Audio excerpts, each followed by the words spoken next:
know something, Granny? I feel sorry for Mr. Drysdale. Well, that poor man might as well be single with his wife gone all the time. He's a lost soul, Jed. I was glad you invited him over for supper last night. But even my cooking didn't cheer him up. Yeah, I noticed he hardly touched his plate of grits and possum belly. Even when I spooned on some gopher gravy. He didn't perk up till after supper and Pearl started playing and singing. Don't tell me he liked Pearl's bellering. That wasn't bellering, it was yodeling. Well, it curdled the milk clean out to the kitchen. Oh, I've thrown shoes at tomcats that made prettier music than Pearl. I sure wish you two women would get along together. We ain't gonna get along together till she learns to stay out of my kitchen. I bet she's in there right now, sticking her long nose into my pots and pans. 5 days. If she is... Now, Granny, you just cool down. Really, me. Jeff Green, what in the world have you been doing? Playing ball with some fellas down in the pasture. What's that thing? Well, this here's what you call a football helmet.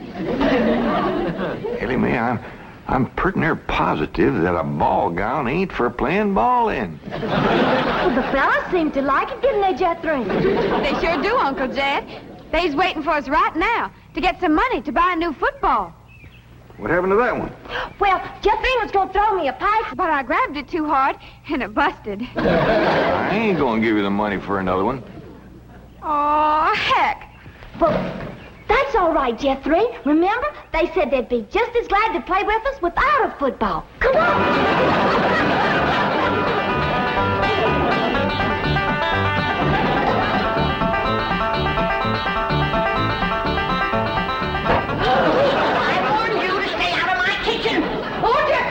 Save your more. Protect me from that wild woman. Hold her, Jethro, so I can tackle her. Granny, a thing like that could smart. Put me down, big overgrown put. Hey, what's going on here? Jethro, put your granny down. Put me down. He was fixing to whomp Ma. I'll whop her. Here, Ma, now it's a fair fight. I ain't gonna whomp nobody. Well, then you tell Pearl the next time she sticks her nose in one of my pots, I'm gonna cook it. It is my bounden duty as a mother to supervise the victuals of my growing children.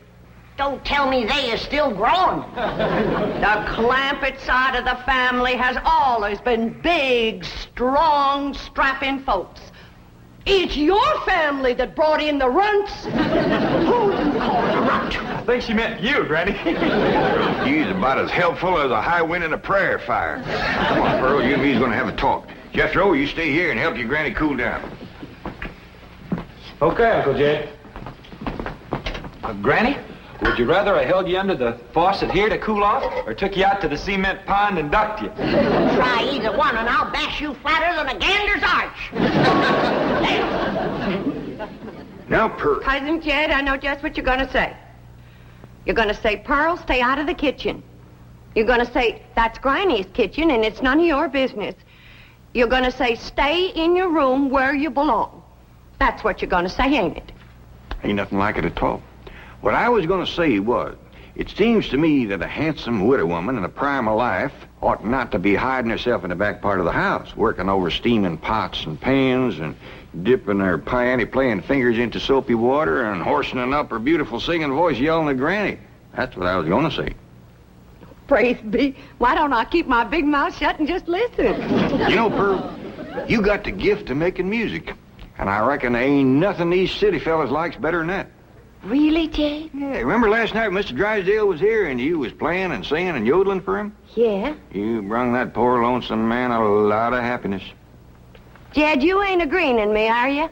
I'll give you my word. Remember that song you sung, The Flowers That Bloom in the Spring, Tra-la? Yeah. Well, you had Mr. Drysdale believing it was spring. No. Yeah. While you was still singing, he went flung open the window, stuck his head out, and started taking deep breaths just like he was really smelling them flowers. I reckon he liked my yodeling. Pearl, he like to went wild. I reckon them city fellas don't get a chance to hear much yodeling. 'Cause when you throwed your head back and cut loose, it really grabbed a hold of him. It did? He gripped the arms of his chair till his knuckles turned white. Then he commenced to rocking back and forth and moaning like he's under some kind of a spell. And his eyes commenced to circling in his head, and real tears run down his cheeks. Before you got done, he was limp as a dish rag. I had to help him to the door. Uncle Jed, I can't seem to do nothing to cool Granny off. Ain't no need to, Jethro. Your pretty, young, piano-playing ma has decided not to hide herself away out in the kitchen. That's a good idea, Ma, because Granny, she'd find you and whomp you. Well, we'll see about that. Well, you stay out here and practice playing and singing and yodeling. I'll take care of Granny. I wonder if I should have told Uncle Jed that Granny's waiting behind the door with a skillet to whomp the first person that sets foot in her kitchen. I reckon I should have. Jed, I'm sorry. I thought it was Pearl coming in.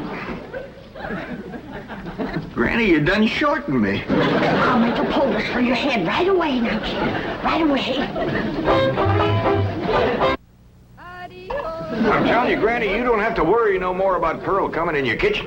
She's going to be spending her time getting herself a husband with her singing and yodeling. Jed, it ain't legal to torture a man into marrying you. You just don't realize the power Pearl's yodeling's got over men. Last night, Mr. Drysdale like to went wild. Pretty near drove me crazy, too. He loved it, Granny. I bet you he's got that yodeling ringing in his ears right now. I can still hear it. An unearthly screeching. Now, Chief, surely it wasn't that bad. Well, I can best describe it as the sound a woman might make if she were having her appendix removed without an anesthetic. Milton, darling. Margaret, I'm so glad to have you back, dear. What a cunning hat, dear. Is it you? Welcome home, Mrs. Drysdale. Thank you. Milburn, I have the most marvelous news. I'm going to a health farm in Arizona. What? Some women were talking about it on the plane. It's terribly chic, quite expensive, and you don't need any willpower. They just force you to be healthy. The doctors are all deliciously mean. But, Margaret, you are healthy. Every doctor in the United States says you're healthy. But, dear, this is different. They reduce you as well. Margaret, if you want to lose weight, just stay home and we'll have dinner at the Clampetts every night. Now, you can't eat the food, but you won't leave hungry. Because Cousin Pearl will yodel your appetite away. But, Milburn, it's so fashionable to go to a health farm. Oh, Margaret, please stay home and run the place for a while. You have plenty of servants. Yes, but we have no one to manage the place.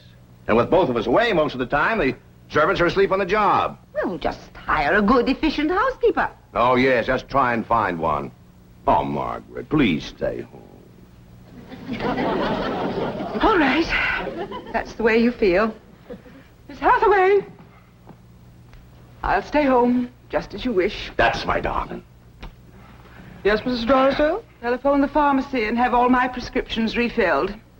And call my psychiatrist, my neurologist, my internist, and my osteopath and have them come over. Oh, and I'll need nurses around the clock. I just know the servant problem's going to bring on a nervous breakdown. All right. Go to the health farm. No. My place is at home. Please go to the health farm. All right. If you're sure that's what you want. Oh, I want it. Milburn, I promise to come back a new woman. Goodbye. Just think, Milburn, you'll have a young, glamorous wife. Slim, trim, beautiful. All right. Start looking for a new housekeeper. Won't do any good, Chief. We've been through this. Mr. Drysdale's office. Who's calling, please? Tell him it's a surprise. Surprise? That's what she says. Milburn Drysdale speaking. What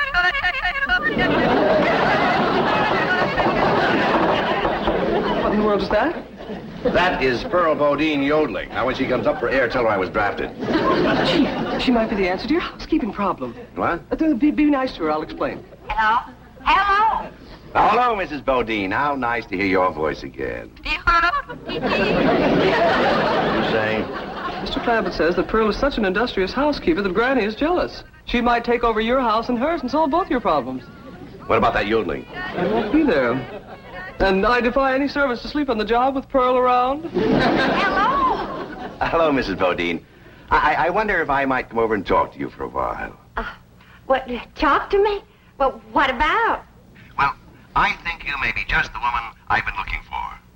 Yeah. To take over the running of my house? Well, yes. Come right ahead. Can we say 3 o'clock? Let's say 2. Goodbye. Ooh-la-lee, ooh-la-lee, ooh, ooh-la-lee, ooh-la-lee, ooh.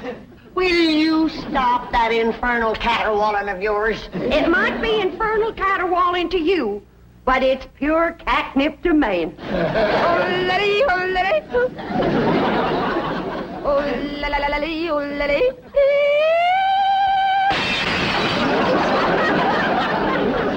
Now, looky there. I hit such a perfect note, it busted the glass. It wasn't your voice that busted the glass. It was your face. We'll see who gets the last laugh when my sweetie comes. What, sweetie? That's for me to know and you to find out.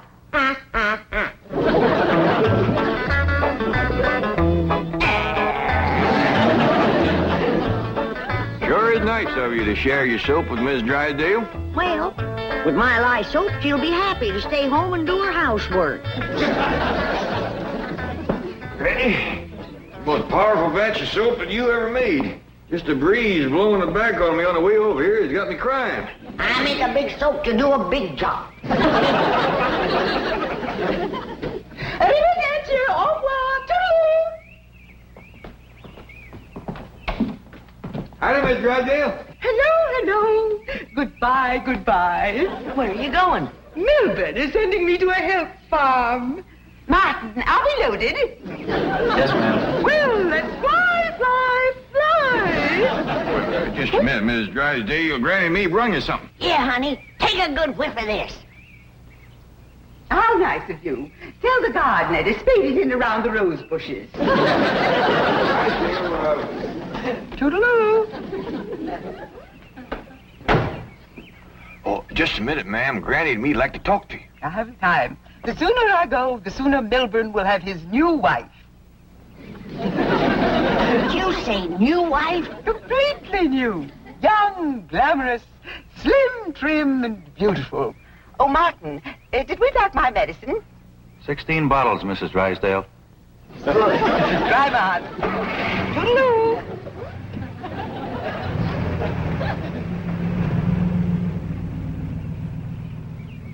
How could a woman be so cheerful about her husband getting a younger wife? You heard her. She's loaded. Yeah, both of them. Sued to the gills. Who do you reckon is the woman that busted him up? Hard to tell, Granny. There's so many young, beautiful women out here. Yeah, probably one of them glamorous movie stars.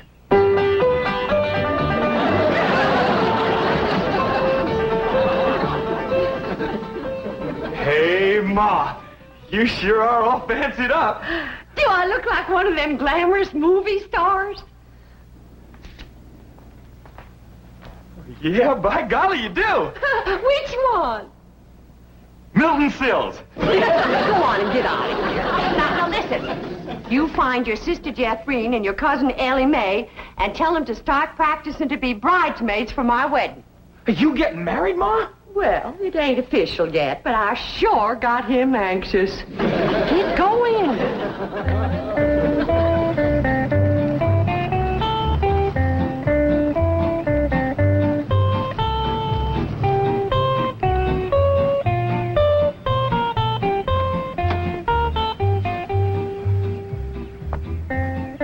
Pick me up in about 15 minutes.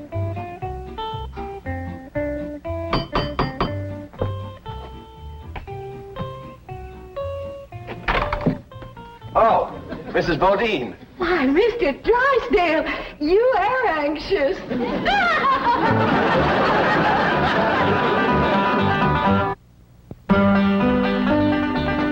I'd had a little more notice, I'd have baked your sweet potato pie. It's one of my specials. Oh. Won't you sit down? Thank you. Here, I'll take your hat.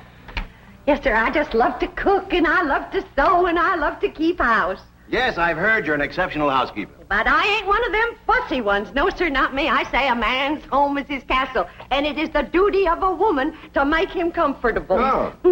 Here we go. Yes, sir. A man works hard all day. And when he gets home, he has a right to enjoy himself. Take off his shoes and relax. And listen to some soothing music to calm his jangled nerves. Please, Mrs. Bodine, not like that. Mr. Drysdale, I've got to ask you to keep a grip on yourself. We're all alone in the house. If you want me to keep a grip on myself, I must ask you not to play or sing or yodel. I understand. Kind of makes you go all to pieces. Yes, it does. Well, come on back, and you sit down. Why, Mr. Drysdale, you're perspiring. Why, you got to get relaxed. Oh, please. A man can't say what's on his mind unless he's resting easy. Land sakes. And with that tie and collar a-choking you, it's a wonder you can talk at all. Oh, Mrs. Bodine, I'll be all right. Really, I will. Mr. Drysdale, you got a hole in your stocking. Oh, it's nothing to be ashamed of. When a man ain't got a woman around to care for him, them things is bound to happen.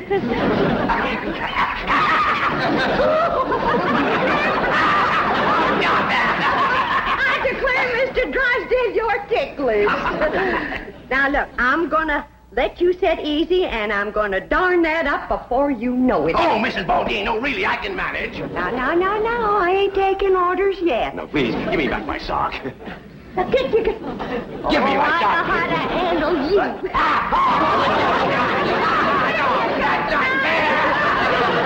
Uncle Jed, Granny, Ma's gonna get married.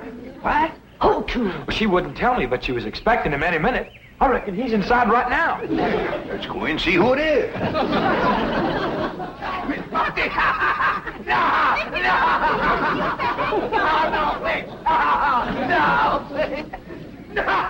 Mr. Buffy! Mr. Drysdale. I reckon Pearl is a young, beautiful woman that busted up his marriage. What? It's been her singing and yodeling that drove him to it. Mr. Drysdale. Mr. Clampett, it was just, your cousin and I were... Oh, no, we weren't. Jethro, leave the room. Leave the house. Did you have to come back right now? We was just going great. Pearl, what's the matter with you? Man crazy, always was. Mr. Drysdale, get yourself decent. I'll be back to talk to you.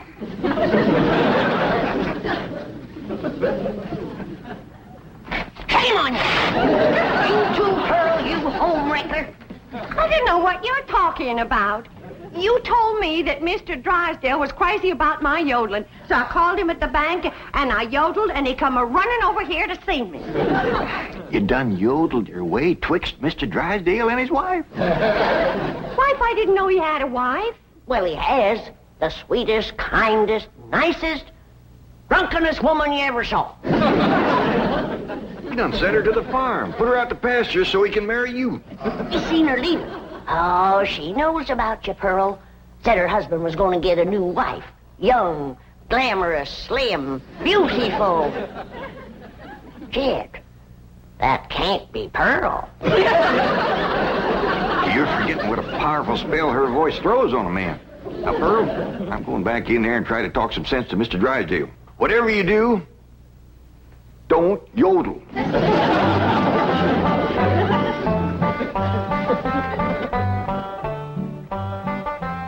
Oh, Mr. Clampett, I'm terribly embarrassed about the picture we must have presented when you came in, but I assure you I wasn't at fault. Yes, your cousin Pearl is one of the most... Yeah, my cousin Pearl admitted that she called you on the telephone and stirred you up. But she didn't know you were going to send your wife away to make room for her. Oh, but I didn't. In the first place, my wife is never home. Second place, if she does come home, there's still plenty of room for both of them. Mr. Drysdale, I hear tell that you folks out here behaves mighty different than we's used to. I know you're carrying a heavy load on account of your wife. But I just can't let my cousin Pearl get mixed up in any kind of goings-on like that. Well, then, if I can't have Pearl, can I have Granny?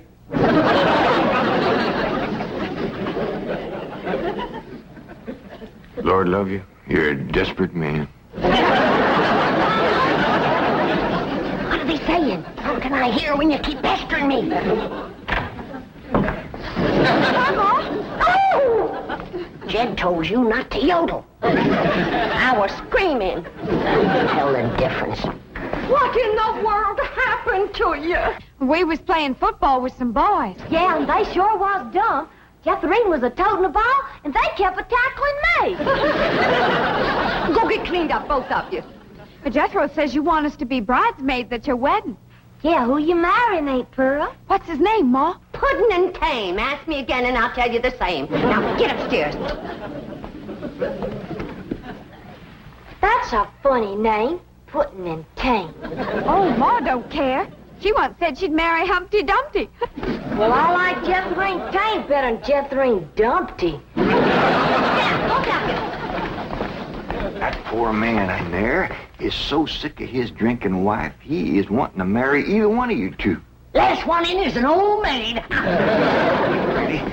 We's trying to save the marriage, not bust it up, and I think I got an idea that'll do it.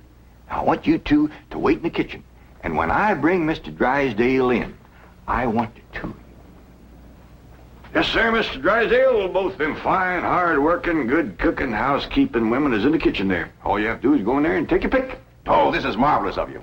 Nobody knows. Oh, no. And they took the pledge.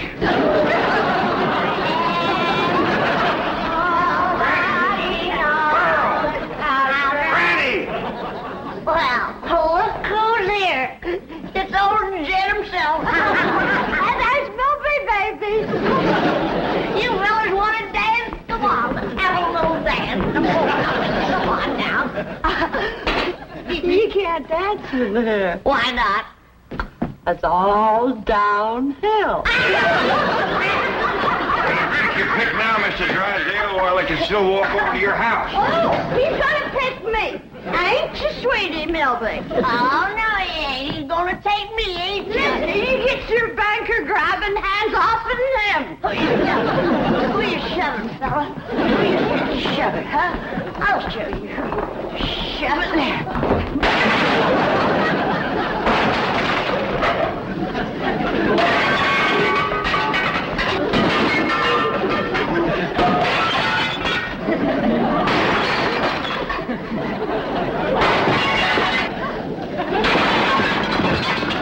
How about taking both of them, Mr. Drysdale? No, thanks. You done it, girl. Bless you both. Pearl, you were just great. So was you, Granny, darling. Together, you saved that man's home and you saved his marriage. Now, don't it give you a good feeling? Yeah. Well, I'm kind of winded. I think I'll go upstairs and rest. Call me when lunch is ready, Granny. Oh, now, just a minute, Pearl, honey. We got a lot of mess to clean up here. But, Granny, darling, you give me strict orders to stay out of your kitchen. Remember? Why, you low down, no good. Here we go again.